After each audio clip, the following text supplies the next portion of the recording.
is from January 21, you have abandoned your service for the last 5 years. All of a sudden, you appear and say, accept my resignation, 5 years is complete. So you are rendering that provision redundant. Then everyone will start doing this. Wonderful. Then it means nothing. Only subject to kindly, what is my understanding of the earlier judgment of this, Let us see the earlier judgment. What it says. Come. If your lordship takes up, start from page 66. Page 65, your lordship may state, in view of page 65. Yes. I am reading, in view of the above facts, we proceed to decide the matter, bearing in mind the aforesaid amendments having its applicability and whether a petitioner has been able to make out a case that the order of the authority relying the said amendment is per se illegal and cannot be stand independently. By the the provision which they are relying upon, it is couched in a language which leaves no ambiguity. It says at least 5 years. It says continuous, taking into consideration every service. So there is no scope for any leniency that even this study will be included and this will not be included. You read page 66. Yes, what it says. Just thereafter, the amendment was with virtue of notification number such and such. The provision inserted in sub-rule 1 of Rule 34A of West Bengal Service Rules in the following. The provided that the provision under sub-rule shall not applicable in respect of officers in the cadres of West Bengal Health Service, West Bengal Medical Education Service, West Bengal Public Health Administrative Service, West Bengal Dental Service, and West Bengal Dental Education Service prior to completion of a period of at least 5 continuous years. At least 5 years. Yes. Yes, with the effect from date of joining to any such cadres or different cadres taken together as the case may be. So, 5 years of continuous service at least. Yes, but in this they have used the word continuous. They have not just said service. I bow down to your lordship. But so when you are not getting a salary, is that continuous service? No, can it be? No, I'm not saying, then but only thing your lordship will this very order. Since 21, if you have not got a salary, then it is not a continuous service. If your lordship kindly takes up 66 last paragraph once. Yes. Such being the situation, admittedly the letter of resignation was tendered before completing 5 years. That's not the issue here. The issue is continuous 5-year service. There is no dispute in that person's case that he was serving continuously. That's not a dispute.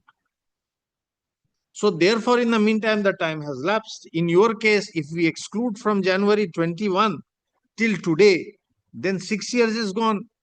How much service you have been left with? It is pegged at 2 years, 1 day. It has not increased for 1 day thereafter. Whatever is recorded in the order, yes, it has not increased by even 1 day thereafter. 2 years, 1 day. Because you never joined. There is no service after that. In this case, also Shomo Krishna Vishwas also, he also never joined after tendering. Let's show from the order that he never joined. Please show. I'm trying to convince you. We have looked at it. Therefore, we are saying, where is this issue in his order that he did not join?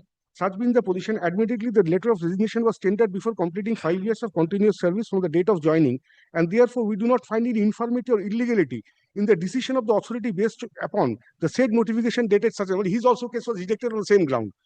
However, the matter is sub judice as the order of the tribunal is assailed before us under 226 of the Constitution. Admittedly, as on the day respondent has completed 5 years of service counted from the date of joining 3rd November 2015.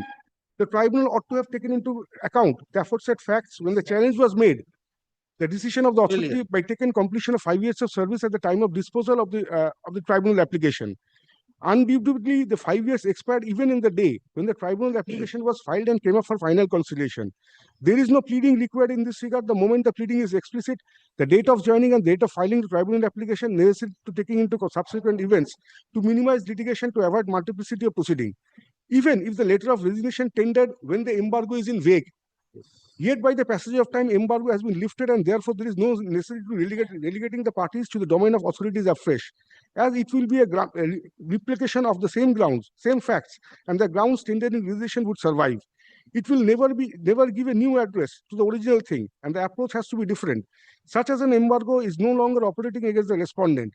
It will be replication of the same facts. Therefore, we feel that justice requires the said letter of resignation to be considered in the light of relevant provisions prevalent as on date and should not be dismissed on technicality, more particularly applying embargo created under provisions of virtue of notification 26 August 16. Well, my contention is this, my lord, in that case also, my lord, the incumbent concerned, Subject Lordship kindly, Sir, you have to read from the judgment these facts. You cannot make a submission without there is any without any foundational fact in the judgment. How are you making the submission? Where is recorded by the judge or by the bench that even though he is absent now 5 years is complete, therefore we are allowing him? This is not a fact there. my lord, my lord, Subject Lordship can't leave, my lord. May I come back with the resignation tendered by Shomokrishna Vishwas, as well as I was also there? My lord, We will not reopen that matter. We will go by the judgment as it is. We are not here to look into the background. We are only to follow the judgment. That's not the way of taking up a precedent. One does not look into the file to see the context. One has to go by the judgment. That's all. Absolutely. My lord, in that Shomokrishna Vishwas case, my lord, again the same order was passed that compelled the petitioner to move a contempt. Please show any judgment. This one you have seen, we have not seen. And we are prima facie satisfied. There's no infirmity in the order passed by the authority. If they allow this, then their provision becomes redundant. It becomes meaningless in the book. So without challenging it, you will get over it. Wonderful. There's no way it can be read like that.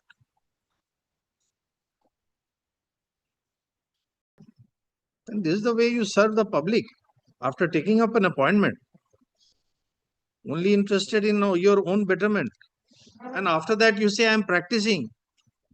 Just look at the way you have approached the authority. You say, after that, I'm already practicing. Let me resign. So this rule means nothing to me. Wonderful approach. No, my lord, if your lordship, my lord, Subject Lordship kindly, my lord, but if your lordship takes up, my lord, the contempt which was taken out by the petitioner against that order. Which order? My lord, against the Shomokrishna Vishwas order, my lord, on contempt. We are not going to look into that. We will not. We will not. This is the judgment by which we are bound as a judgment of the coordinate bench. Why should we look into what happened in the contempt, under what compulsion? See, in a contempt, whether the judgment is right or wrong, they are bound to comply.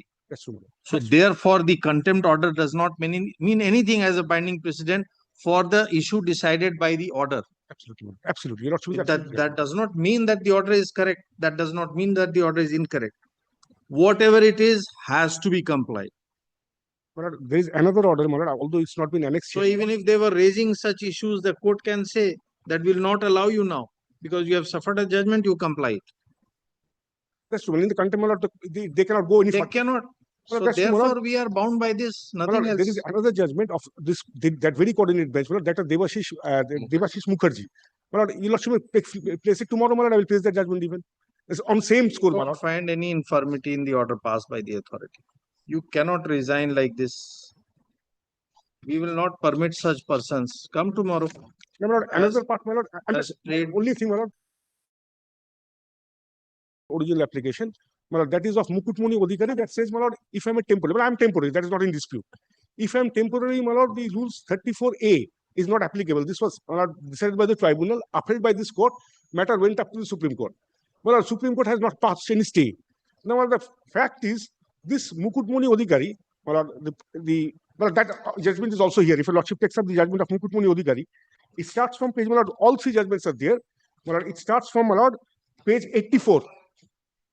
84 is the tribunal's order, followed by the this honorable court's order, and by the Supreme Court. If your lordship takes up, my lord, the tribunal's order starts from 84. This honorable court's order starts from 87.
No, he was a temporary appointee.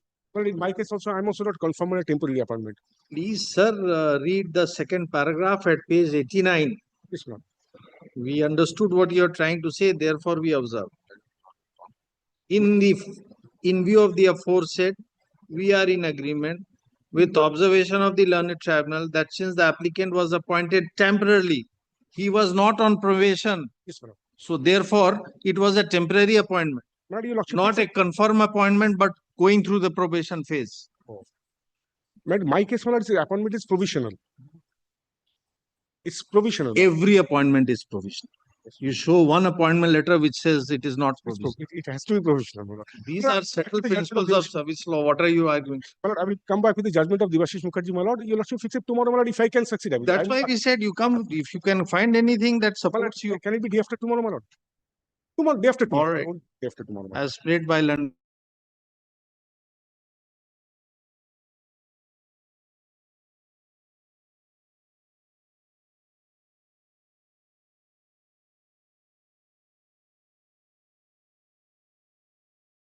If he can bring some precedent, then we are bound. We don't proceed. Well, I will try my luck, my lord. Let's hope for the best.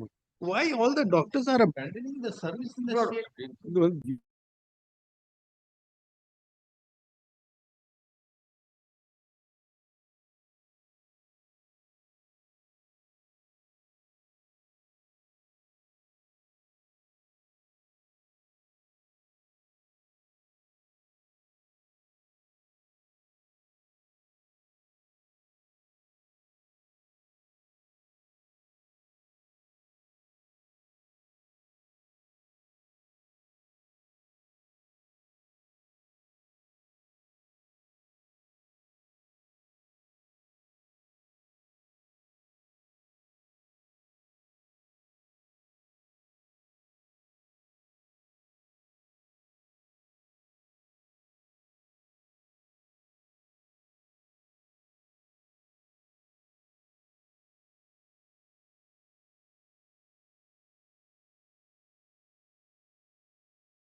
Wherever there is.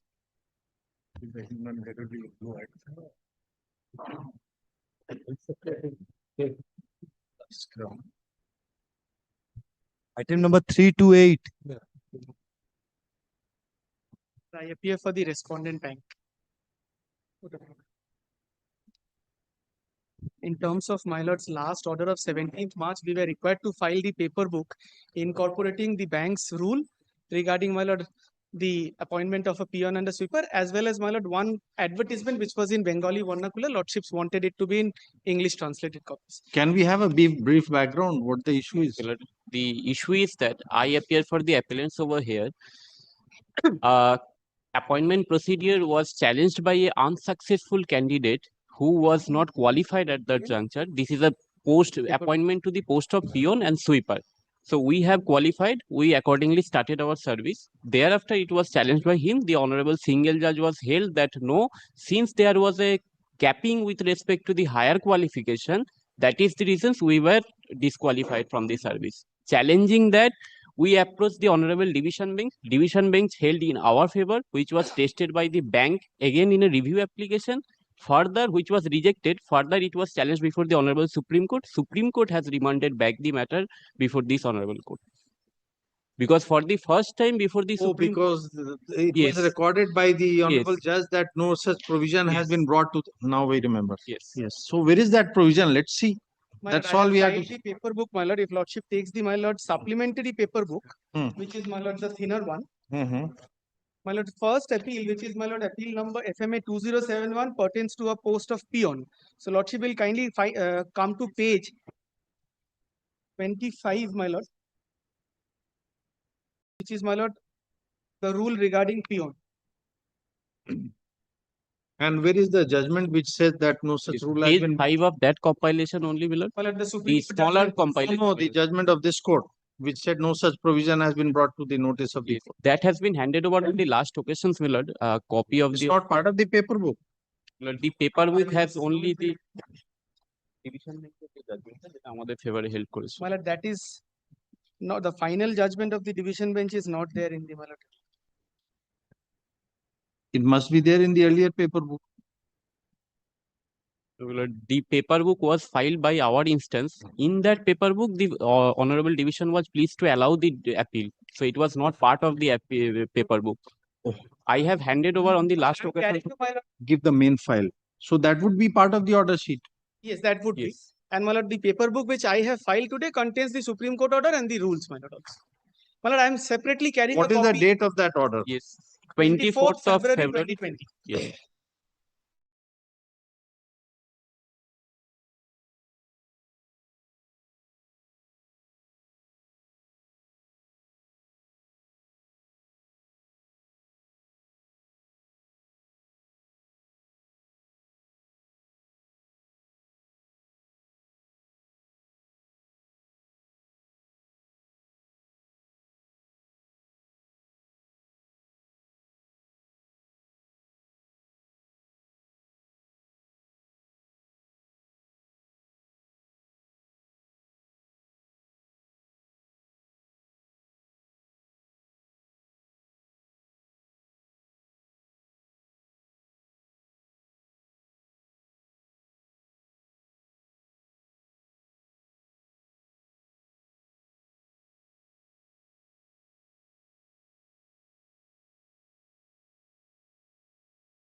Client loves and defends herself.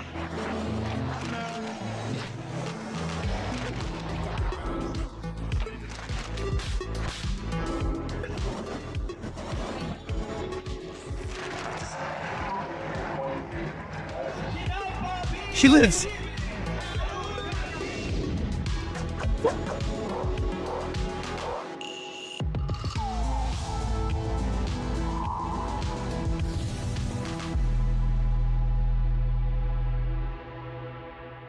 credit to increase. This is a graph of the credit granted to SMEs in different Latin American countries. Each one has its own characteristics, but Mexican banks still have a lot to give to the country. They have given, but we need them to give even more. And that's why the best news we can leave with today is that they are going to increase credit by how much actually? From 38% of GDP to 45% of GDP. We leave with good news. We want to go further. We aim to implement a digital payment system for gasoline and toll roads this year, using the payment schemes we are developing in collaboration with banks. Digital payments will be required. This will allow us to strengthen. And there are reasons to be optimistic. In 6 years, poverty has decreased by 13.5 million Mexicans. That is reason to be optimistic.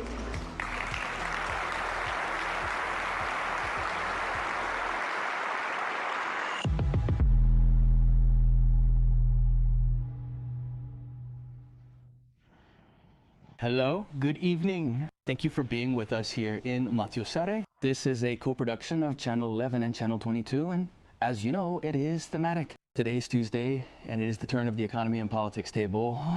I am Oscar Rojas, an economist, and before starting, I would like to welcome, of course, my colleague Claudia Villegas, a master's degree in journalism and a specialist in macroeconomic indicators. Ms. Iget, good evening. Very good evening, Doctor. Good.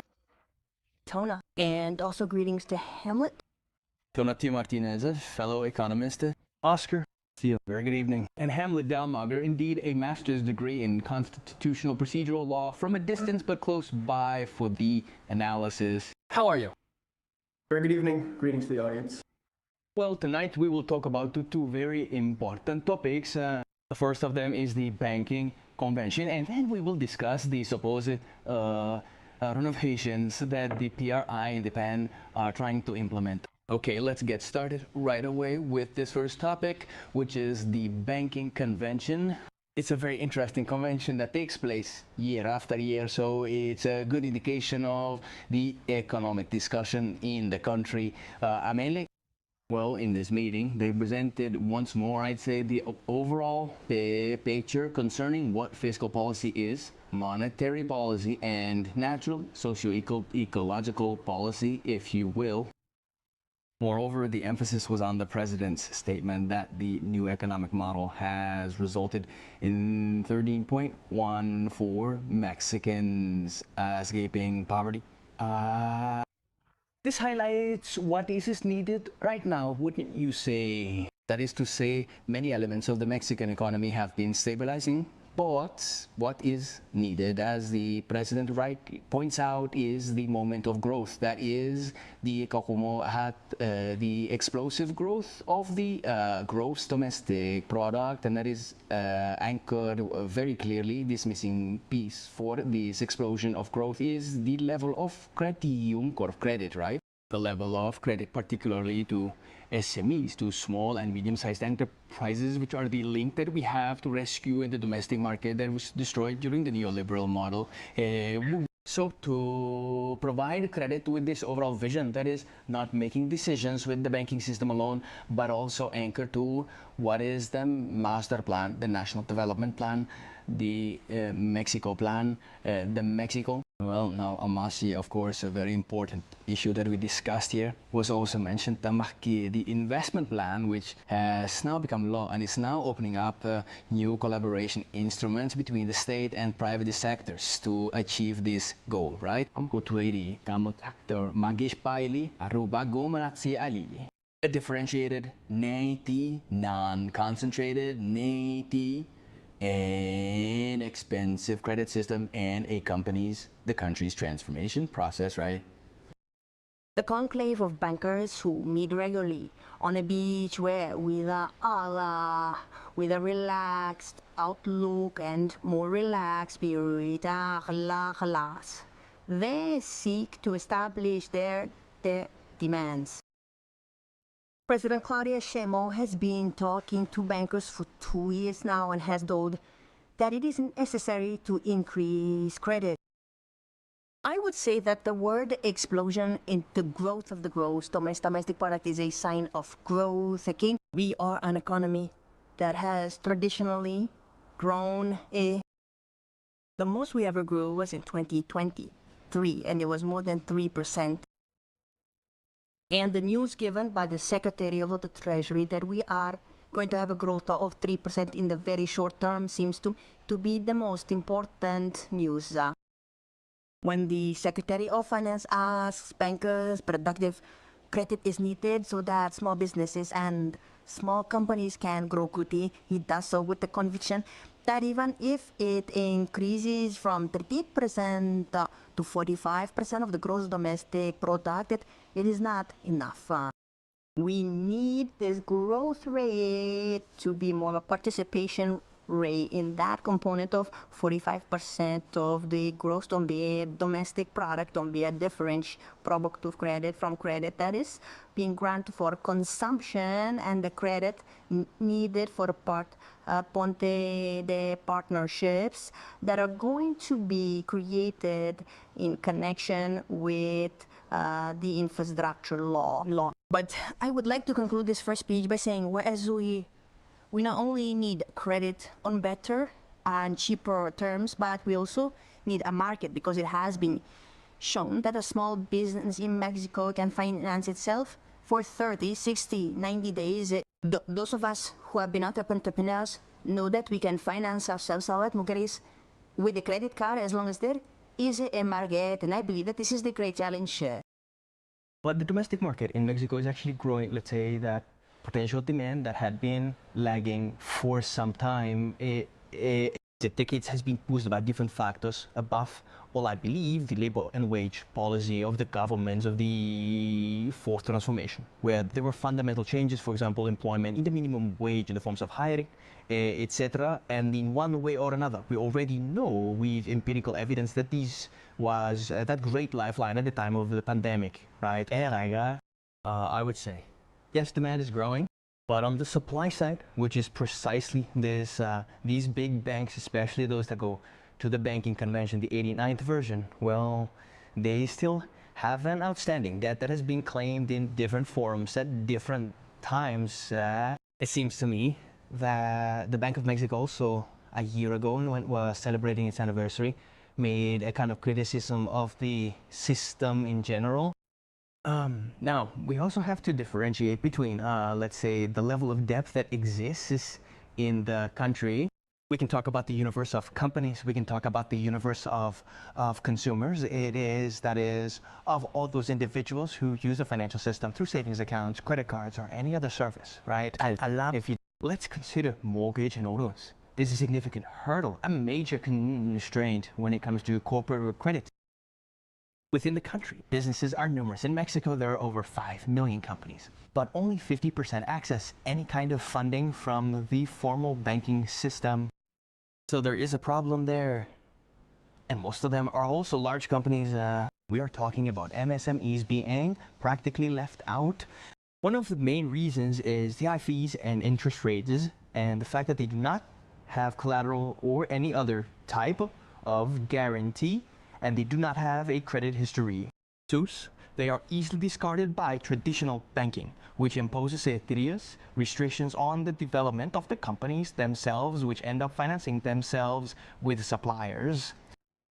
We connect with Hamlet. We are listening. Yes, thank you very much, Dr. Rojas. Well, look, in the case of Mexico, it seems to me that we are lagging far behind our own region, right? We are not comparing it with countries in Europe or our neighbors in North America, but rather with, for example, Brazil, which is a country with a human development index that is very similar to ours. They have a percentage of 70 in terms of credit, right?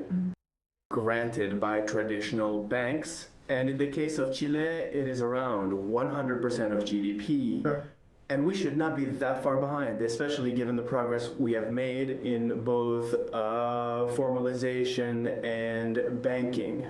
There is a very important effort here by the government of the Republic, especially through social programs that, as you know, are dispersed through the Banco del Bienestar, which was also a system to generate this financial inclusion.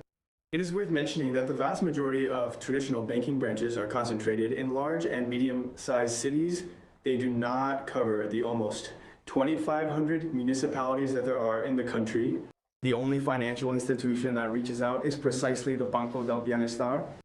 In the first years of President Lopez's 6-year term, Obrador even had to rely on Banco Azteca, for example, which had the largest geographic presence within the financial system, but its coverage still did not reach the vast majority of municipalities. So Banco del Bienestar is doing this work.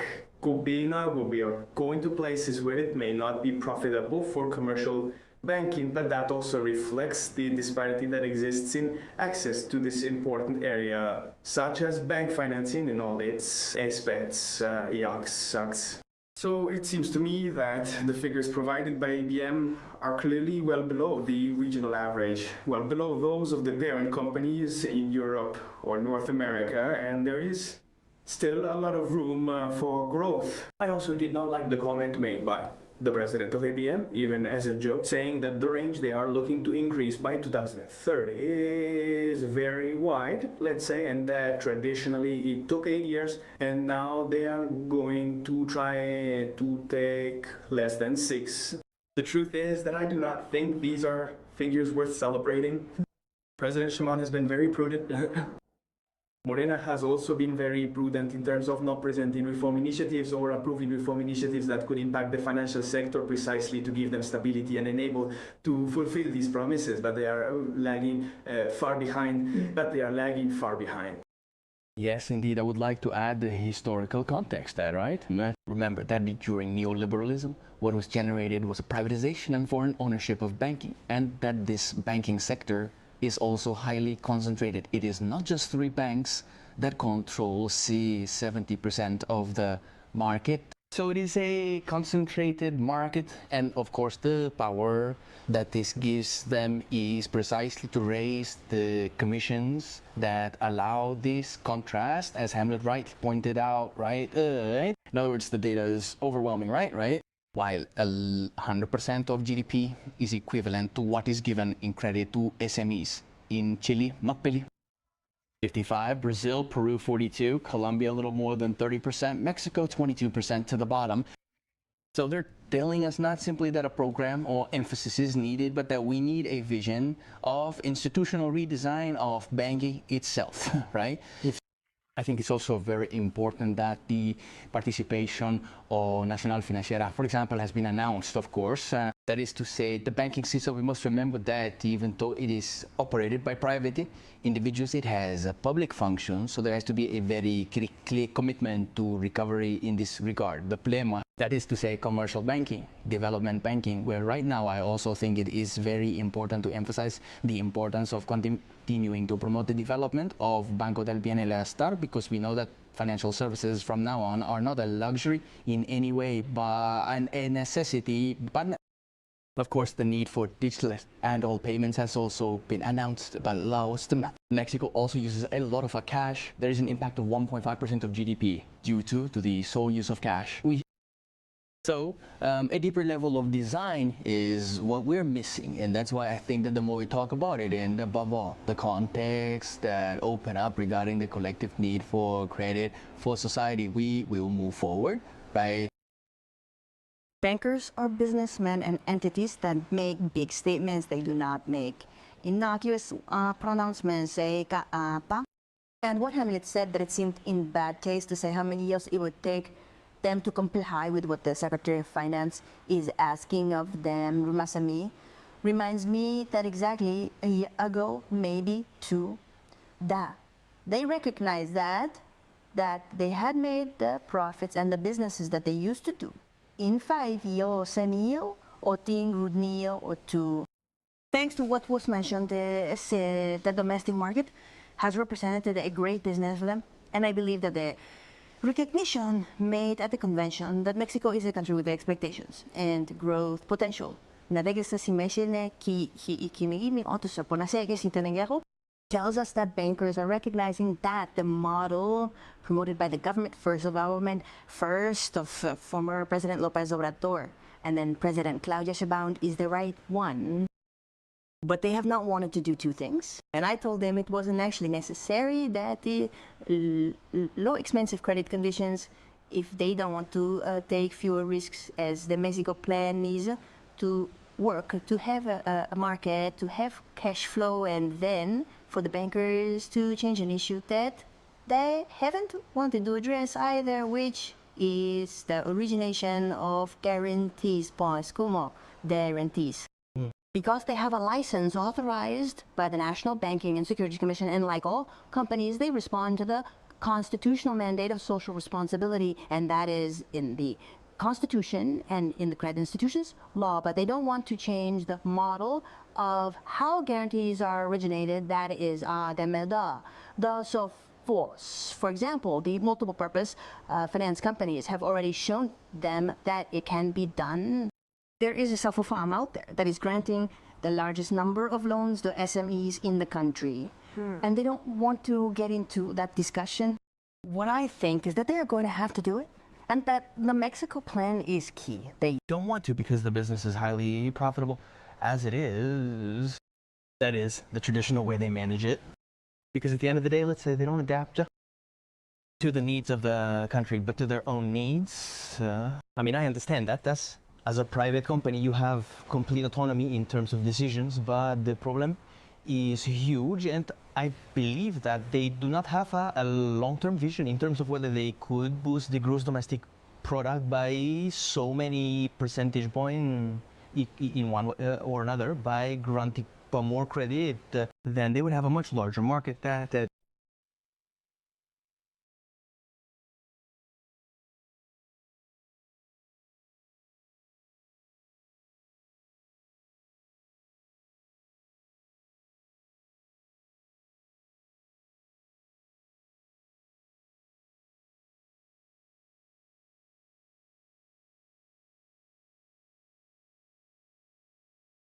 The PRI solves with actions, not words. We brought low-cost basic food baskets to 56 communities throughout the country, thus supporting the economy of thousands of families. We delivered more than 10,000 glasses so the girls, boys, and senior citizens can improve their quality of life. We continue with the delivery of more than 5,000 water tanks in communities with water shortages. Each delivery has a face, a story, because the PRI is where it is needed most. PRI, the best party in Mexico. Welcome to the cosmic geometries of the electric sheep. There is still much to discover in science sense. It may seem like complex, but Pepe Gordon guides us to understand and enjoy it. What happens in our environment with the flapping or waving of a bat?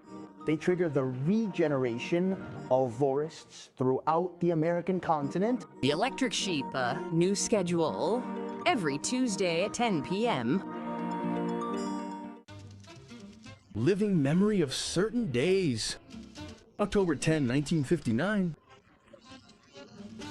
One day he issued an order, a decree, whatever you call it, that entertainment venues would close at 1 a.m. He sought to protect workers' wages and restrict alcoholism, drugs, gambling, and prostitution that were proliferating. Were proliferating. Cabaret night. Tuesday at midnight. Welcome to the audience workshop on the second Volvitruoli. Alvaro Cueva critically analyzes the content of Mexican television. We did empower the public, empower the audiences. A space where the public can demand fairer, more diverse, and truthful content. Audience Workshop, every Wednesday at 10 p.m. Living memory of certain days. October 10, 1959. One fine day, he issued a decree, whatever you call it, stating that entertainment venues would close at 1 a.m. The aim was to protect workers' wages and restrict the alcoholism, drugs, gambling, and prostitution that were rampant. Cabaret night Tuesday at midnight. Again. Welcome to the cosmic geometries of the electric sheep. There's still a lot to discover about science. It may seem complex, but Pepe Gordon guides us to understand and enjoy it.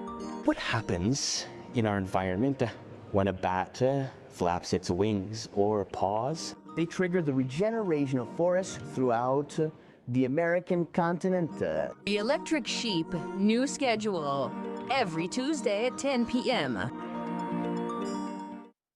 It was a famous rock festival held in 1971 that brought together thousands of young people and marked a key moment in cultural freedom.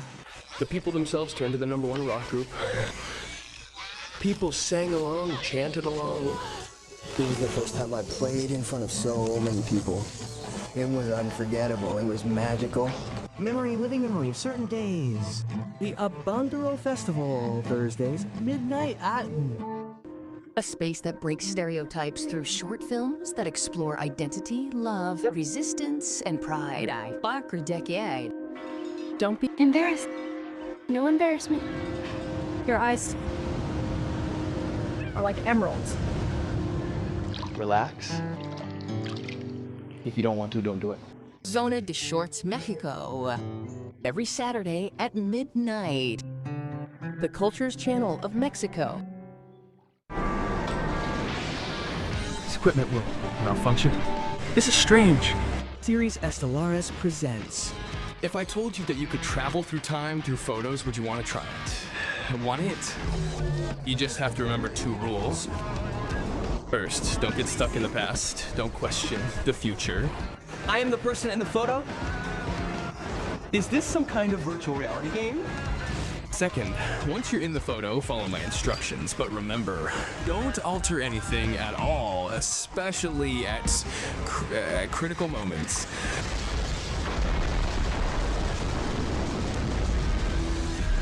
The premiere of Agents of Time, every Friday at 10:30 p.m.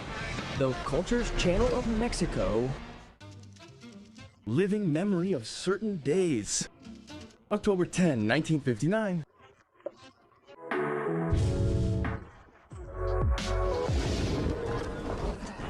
Countries like Costa Rica have been using more efficient systems than those used here in our country. And in fact, well, that even encourages, that even encourages, doesn't it?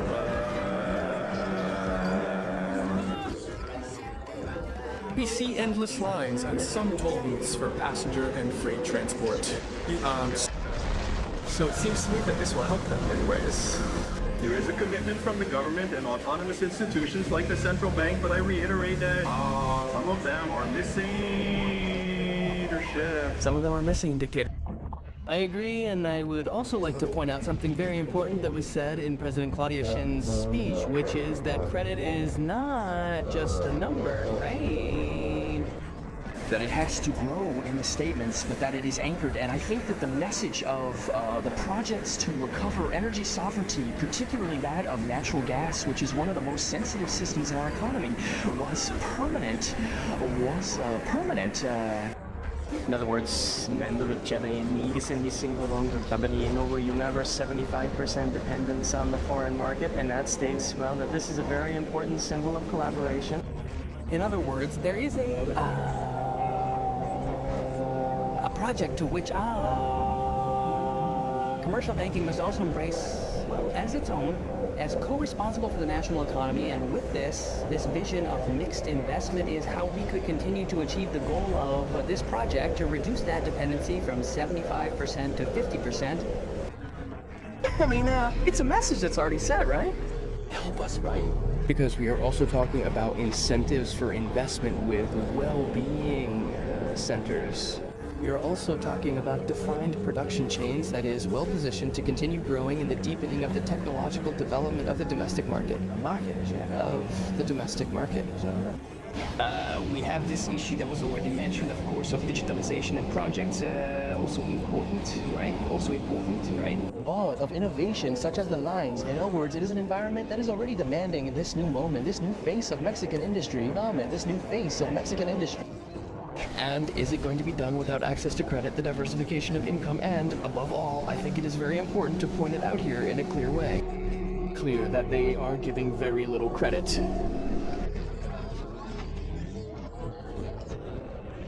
banks, in contrast, they have very high profits.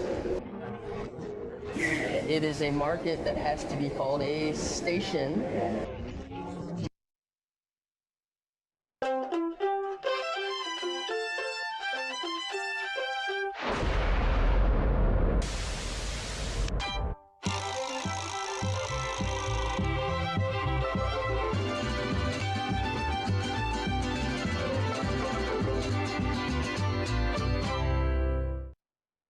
The judicial branch had not become that dam that they had feared, but they are requesting specialized courts, something that Morena had already received the message that they wanted to have their own courts. And President Claudia Sheinbaum, unlike what happened last year, seems to be analyzing the proposal that is Hiram Ainitades. They are going to give banks more legal security with gosas like those that are in specialized courts in matters of telecommunications, competition, Aram. And I believe that there is a sign that they are going to have a larger market, that the digitalization of services, the reduction in the use of cash is going to give banks greater profits. Therefore, they're not going to have it. I mean, how do you compensate for the risk that they may have with an SME in transition with formalization? Why?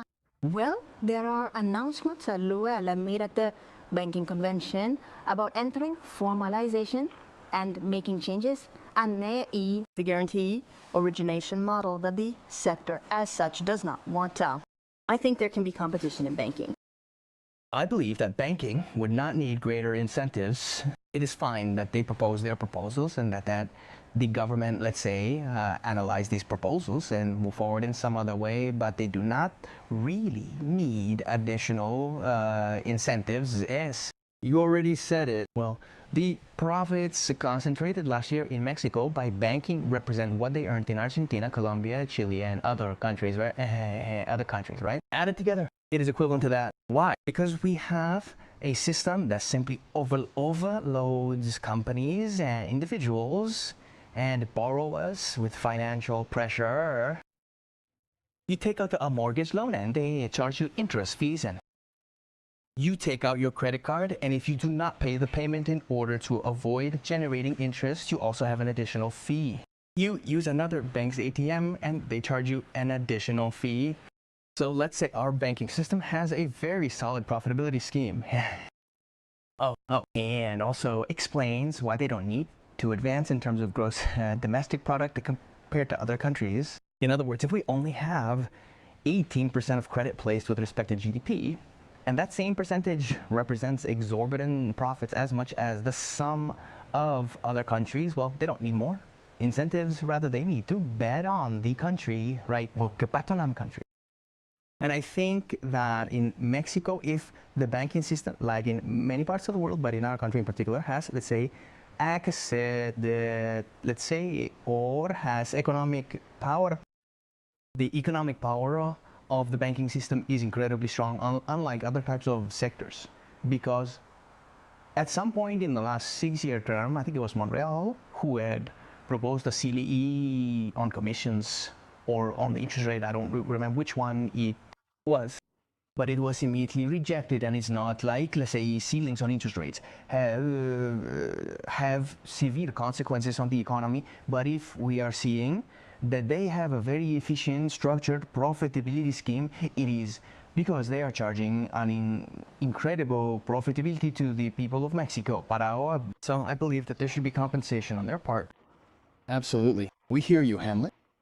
Yes, something that did advance in the legislature in the last 6-year term. And it was not at that time in the Senate where Monreal was the coordinator, but in the Chamber of Deputies was the non-seizability of resources that come from social programs and rights.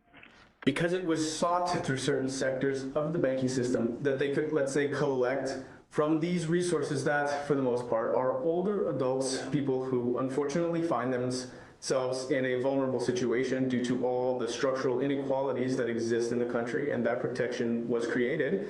And that protection was, but beyond that modification, to not allow them to collect from these resources of pensions and programs, there was not much progress in legislative matters to be able to reduce, let's say, this impact that everything that the banks are doing has on people's finances. It seems to me that banking revenues are also justified by certain sales that they are also making through applications and programs. We have seen many complaints, for example, about insurance contracts or other issues that users have not necessarily requested or are looking to have with a certain permanence. Perhaps there were some free trials and then they became a recurring service that they are being charged for. There, for example, there was a reform at the federal level in this legislature so that subscriptions to platforms do not work in a recurring and automatic way, but rather that the user is allowed to have a window each month to decide whether or not to continue with this contract. So something similar for banks seems to me that could work very well. Thank you. Thank you, Hamlet. And yes, if you can frequently check your applications and your contact with bank, do so that you do not pay more. And let's change the subject. Now we will talk about the PRI and PAN renewals. I would put this as a question, but first, let's see the next capsule, please. We will not waste another day on the bread. Today begins the journey that will define who the brave women and men are. Leaders and defenders of the country, of the family, and of freedom. We will open the selection of citizen candidates to citizens, to sympathizers, to militants, but above all to civil society, to everyone when their prestige, their public reputation indicates that they are at a level of recognition and acceptance, that they want to be defenders to generate the conditions for competitiveness. Here are those of us who are starting this important step today, but the party is open. We have issued a call in the first minute of a call from the National Executive Committee respecting the electoral norm, the laws, but above all, our statutes and the mandate of the citizenry to open the party to all eyes open. Here, whoever wants to defend Mexico will be welcome in the PRI, whether they are a PRI member or not. Palud, you've heard what the PRI leader Alido Moru is saying. Given the current situation, he would begin by saying, comrades, that under his leadership, he is seeking a forced restructuring in the face of a survival crisis in Tsanareshuzari. There are many analysts, regardless of their ideological model, who agree that the PRI under the leadership of this politician is in crisis and crisis. It is important to point out that the great immediate electoral challenge for our country's democracy is the 2027 midterm elections at Zok, for which both the PRI and the PAN are outlining their battle strategies, and as we have seen, they are not experts in political innovation. Paolo, well, they are returning to the structures, the strategies that the Morena Party has already tried in recent years.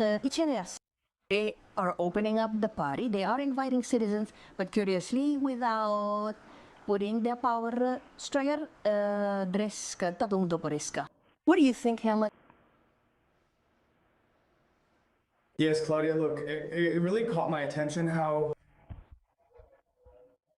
the PRI and the PAN are trying to publicly divorce the PRN from the Constitution, which, well, we know President Lopez Obrador was right all along in referring to them as a single project for the country. A project that, well, was brought about by neoliberalism itself and that left tens of Mexicans in poverty. So now the leaders are agreeing and saying, well, it's better if we each go our own way to seek those votes. And, well, they're proposing figures that aren't new. They're copying Morena's polling system, trying to regain some trust from the citizens, but clearly they're having an adverse effect, and they're also doing it with very worn-out figures. The truth is that there are no candidates in either the PRI or the PAN who are competitive for the 2027 and even less so for the 2030 processes behind, except for the list presented by the PRI, for example, except for two mayors of capital cities, the mayor of Monterrey and the mayor of San Luis Potosí.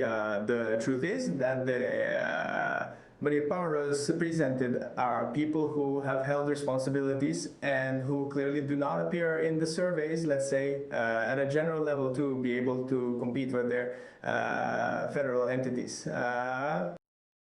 Jorge Romero himself made this statement repeatedly during a series of interviews with Grupo Formula when he first introduced this project. It was accused and mentioned, I know you won't believe me. I know you're going to think that it's just another hollow proposal, that it has no future, that it's not really going to be fulfilled. But really believe me that this time we are opening up and the citizens are the ones who are going to decide who the candidates are. Or if they do it out of desperation, because they see the progress in the polls of Morena, of their coalition, and because they also realize, as I mentioned before, that they don't have enough candidates to compete in the processes. It seems to me that this separation, this divorce, is going to make the competition much easier for Morena. Particularly, it will have an important impact in Mexico City, where they had some mayoralties and some deputies due to the sum of votes that PAN-PRI gave them. But once they are separated and go their separate ways, it is clear to me that everything tends towards a complete car for Morena in 2027, whether or not it also goes into coalition with PT and the Green Party, which is something that the leaders are analyzing case by case and entity by entity due to certain rules that were established in the National Council and that have to do, for example, with nepotism or with no re-election or with no re-election. So it seems to me that we are going to see a very plural participation in 2027 with a route, let's say, atomized in the opposition, and also with that opportunity for Morena to consolidate its majority in the midterm elections. Claudia. One comment before going to court. A quick comment. I truly think that, just as Hamlet once said, their influence in the elections will depend entirely on how fragmented they are. That is to say, if Nova, Morena, PT, and the Green Party together, especially in some specific municipalities, well, they could lose out due to the lack of cohesion on the left, due to the lack of cohesion on the left, more than because they present a national project, something completely different. But, well, I'll talk about that in more detail when I finish the break. That's right. Well, let's analyze their plan. They're inviting young people. They're doing it through technological platforms. They don't want to go to the countryside as it is. We're going to talk about all this reinvention or Prippen crisis.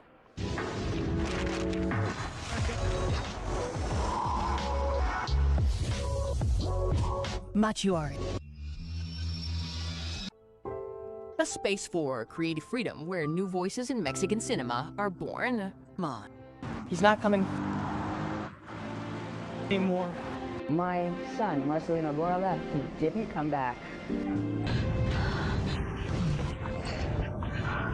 What they are. Great ideas in Shorts Mexico. Every Tuesday at 11 p.m., the channel of Mexican cultures. Living memory of certain days. October 10, 1959. One day he issued a decree, whatever you call it, stating that entertainment venues would close at 1 a.m. It sought to protect workers' wages and restrict alcoholism, drugs, gambling, and prostitution, which were rampant. Cabaret night. At midnight. Machuare. And live! Thank you for continuing with us on our public television, Channel 11, Channel 22, and here in Maciosa. We are talking about the PRI's renovations, about how the PRI is bringing forward its bottle caps for the 2027 elections. It presented Defensores de México. Rosario Robles is returning, and there is total support in Nuevo León for Adrián de la Garza. It is bringing forward its main profiles for the elections, but it is also somehow recognizing that it has no social base, that it brings worn out profiles, that it has to go out and look for them. And analysts say that it presented the bottle caps, but in reality, the entire soft drink store. What do you think? No, well, it's just that a few years ago we were talking about when the pan did this new branding of its logo, and it was true, and it kind of changed some things. It looked like a soap brand. I don't know. It was very strange. Jorge Robero on the platform there calling on the pan to defend its values. Right there we are seeing this logo, the screen, and well, what happened then? What happened then? I think they were going to raffle off an iPhone for each new member. Back this one a month. I don't know if these devices were given out or not at the end of the day. And what has the PAN proposed? What is its real program? What is it defending? What is its economic development project? What is its foreign policy project? What is its security project? Well, we already know that, right? With Calderon. I mean, what is the PAN really proposing? What criticism is it making, even valid, of the Mexican government and the previous government?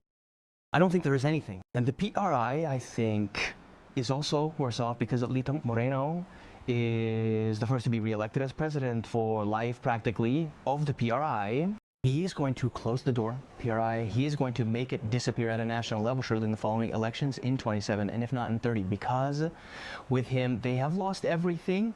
Everything he achieved, let's say, with a number of states still governed by the PRI, and they barely have a couple in the entire republic. I mean, I really think that it is not understanding. It is clinging to power, clinging to the money that the public budget gives them, where the way they use it is completely opaque. And I also think it is worth mentioning here, I know that it is not part of the issue, at least not this one in question, but Movimiento Ciudadano, as part of the opposition, let's say, how it is playing its pieces, which seems different to me in Monterrey, Nuevo León, and Jalisco, where, let's say, it has completely different profiles, but maintains a growth trend.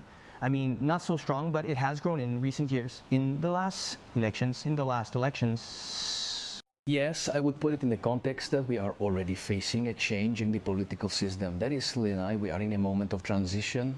What I see in these speeches is that, in addition, as they lost their social base, they became even more strident, that is, wanting to compensate through a kind of and wanting to compensate through a kind of wanting to compensate for Badagar.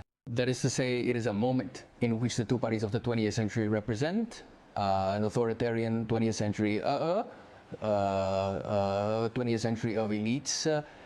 Because now it is curious, and I highlight this paradox, right? Where they are forced to seek in a marketing way a possibility of supposed participation in popular democracy, right? But which is actually populist, because we know that there is precisely no plan, the project that is there, that is to say, the only project they have is the one we already about, which is to put up for sale all the assets of the nation that they can sell, and all the corruption in all areas that they developed. This divorce thing is very curious to me, right? I mean, the PRI and PAN also cost money, right? Because it was a strategy, right? To be proposing a supposed alternation, but with the same economic policy. I mean, so, well, that hurt people a lot.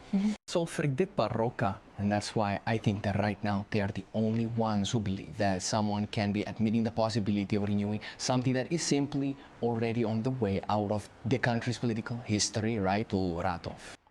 Hamlet?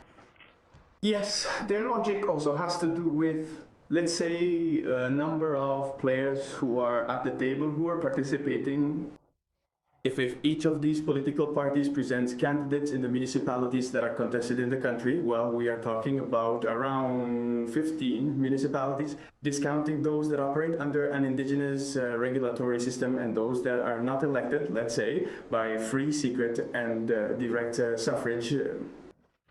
If in each of these 15 municipalities they have a candidate from there and a series of candidates for council members, then they will have, let's say, a mass of contenders that they hope will return votes for them.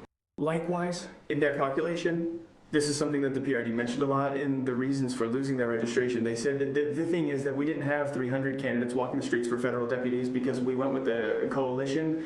And they only gave us 3 bottle caps and 2 marbles. They gave them like 7 candidacies throughout the country. And so that caused our participation to drop. So it's very interesting because both presidents have spoken about the implications of the coalition. Alito Moreno continues to insist that it is necessary to have a coalition with the PAN, while the PAN and Movimiento Ciudadano have mentioned that they do not want to have coalitions. They also do so based on a calculation that has to do with resources because the prerogatives, according to the constitutional norm, now that Plan A of President Shawman's electoral reform has not advanced, that part is still in force since it establishes that they are defined in the elections. 4 federal deputies, that means that the resources that the PRI, PN, and Movimiento Ciudadano have to compete in 2030 for the presidency of the Republic will be determined according to the votes, the percentage they obtain in 2027, and that is why they prefer to go it alone in order to have 300 candidates for majority deputies and thus seek to have a greater number of votes. Clearly, they are going to lose territory. Today, there are 17 capitals where Morena does not govern. The capital of Colima, Jalisco, Guadalajara, Para, Hermosillo, and Sonora. Hermosillo is not governed by Morena, nor is it the case of Chihuahua, Durango, Aguascalientes, Querétaro, Guanajuato, Morelia, Chilpancingo, and Oaxaca, where the Green Party governs. We have many capitals in the country. There are 17 where Morena does not govern, and what they used was this Prippen coalition to win. It seems to me that there will be an increase in votes for Morena in the urban vote, and an increase in municipalities governed by this divorce, by this separation between the PRI and PAN. Because the narrative seems very weak, Hamlet. We are reading the statements and speeches of Alejandro Moreno when he presents Defenders of Hayeko. He says that it is a structure. It is not just a list of candidates. He says, go at what where. It is already a structure. It is a territorial shock team in charge of convening a historical opposition bloc to add all the political forces against the ruling party in 17 entities. And based on what Hamlet explains to us, it is precisely the factor of disagreement that would catapult the strength of other parties, in this case Morena, Movimiento Ciudadano, which unfortunately is not here to give us its opinion, but Movimiento Ciudadano is playing at being the